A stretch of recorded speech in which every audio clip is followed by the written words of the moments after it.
Tell us about Fatima, because I know that you've been had maybe a renewed interest and devotion to Our Lady of Fatima. Tell us how that happened and what we need to know. Yeah, I think it's incredibly relevant for right now. 1916, three little children, brother and sister Jacinta and Francisco, and their cousin Lucy, 6 years old, 8 years old, and 9 years old, were tending the sheep. They were ordinary Catholic kids. They weren't particularly noted for holiness. They were part of a Catholic culture, so they tried to say the rosary every day, but they said it in a very shorthand way. They say Hail Mary, Hail Mary, Hail Mary 50 times, so they wanted to get back to their games, whatever they're doing. So they're doing their super shortened, abbreviated rosary, and this image appears of a shimmering person. They said it looked like a 15-year-old boy, radiant in light, and he introduced himself as the Angel of Fatima. And he said, I want to teach you a prayer.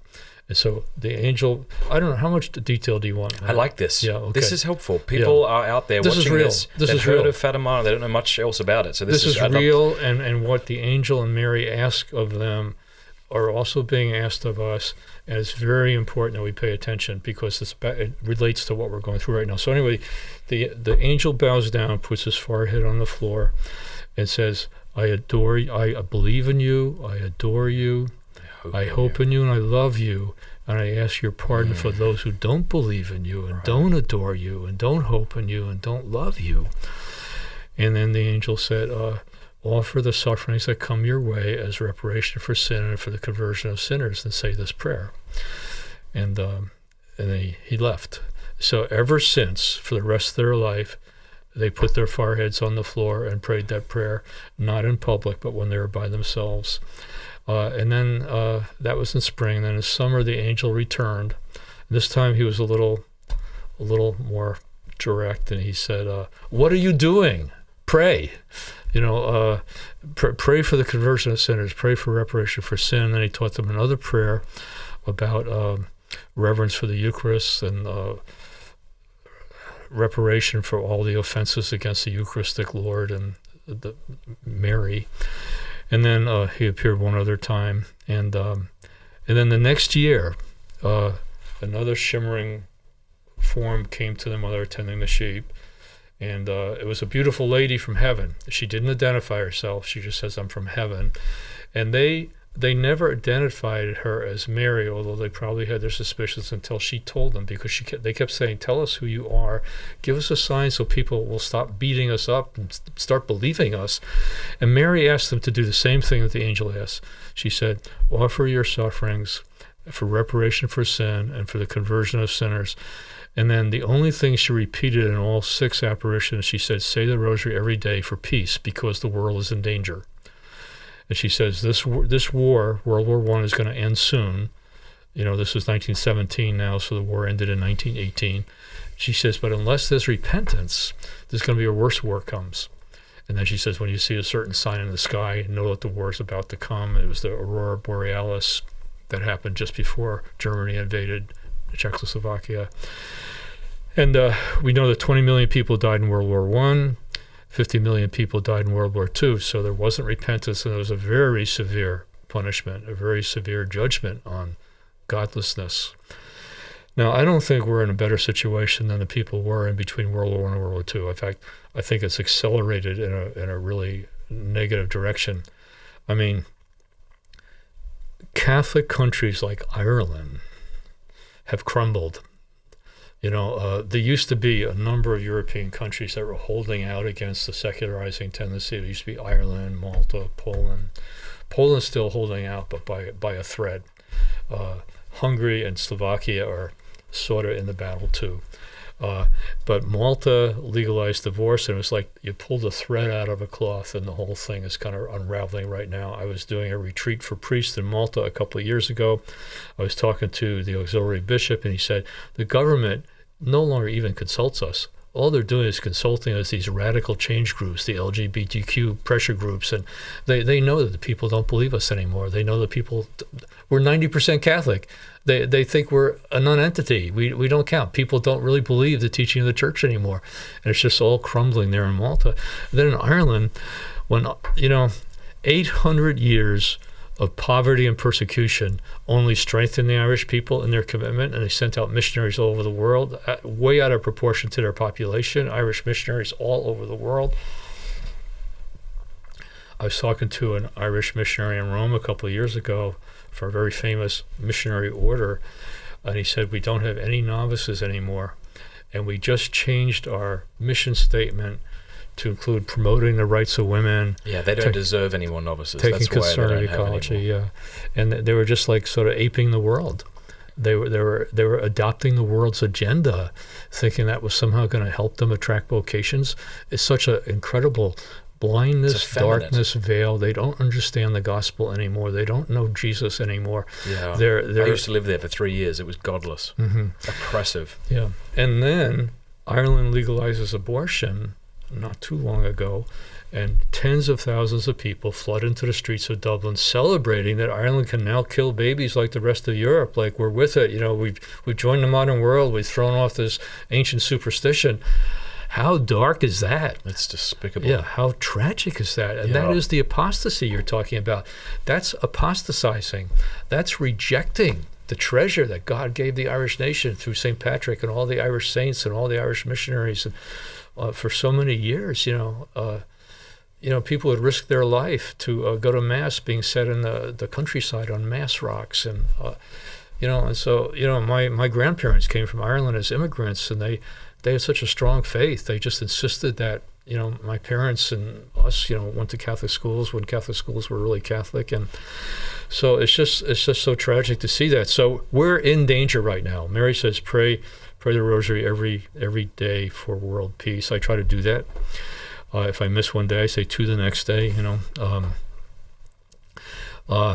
then she also said, so many souls are going to hell because so few people are willing to pray and offer sacrifices for them. So besides accepting the suffering that comes to you as a normal part of life, Mary also said make voluntary sacrifices. So what the children began to do is sometimes they would give up their lunch, sometimes they would give it to the sheep, sometimes they would not drink water on a hot day.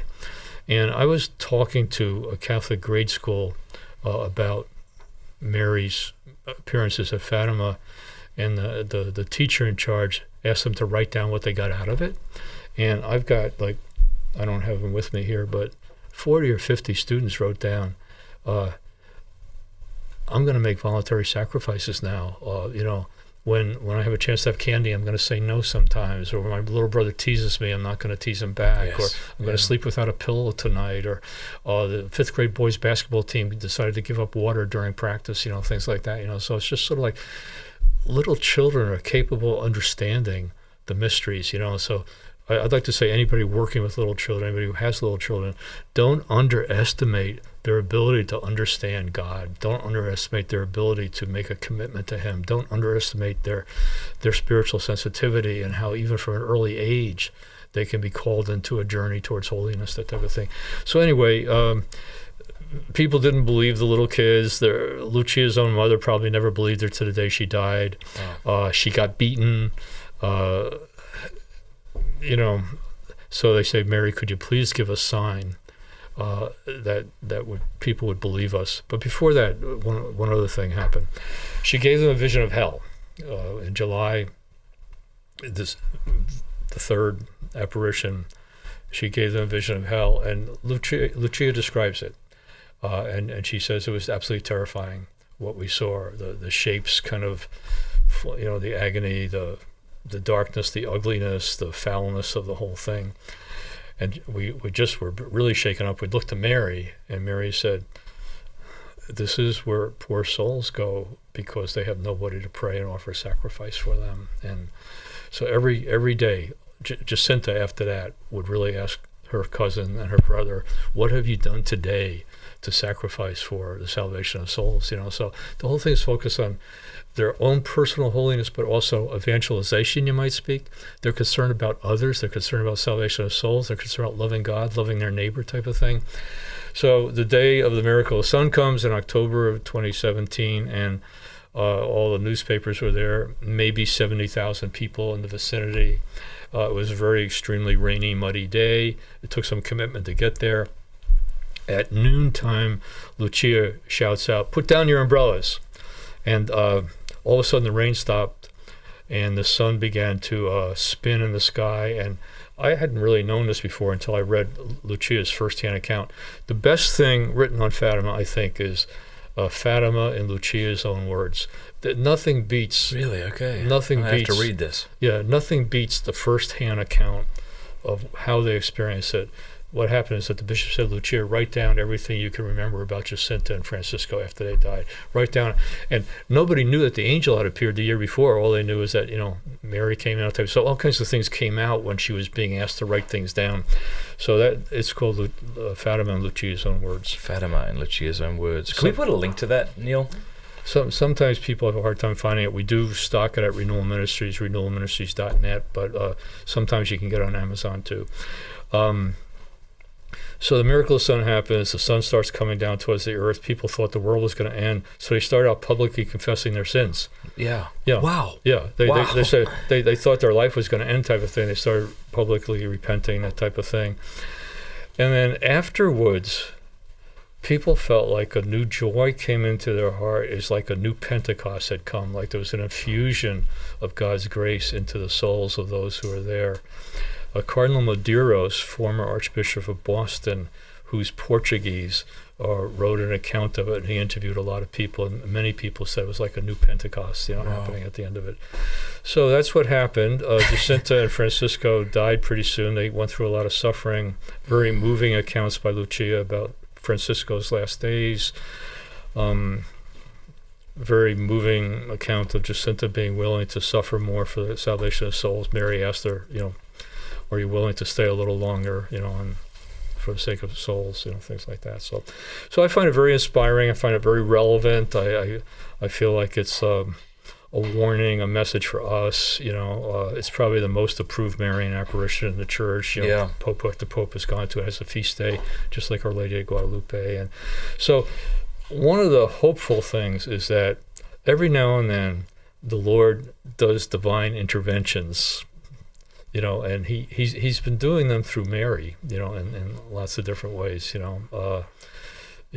Guadalupe, Fatima, Lourdes, they all have a story about why that was a timely time to intervene in a particular way. So we can't pin our hopes on an intervention. We have to do what we have to do right now. But the Lord has an eye on things, and Mary has an eye on things, and when the time is right, they'll do what they're supposed to do, but we need to be doing what we're supposed to do. Beautiful.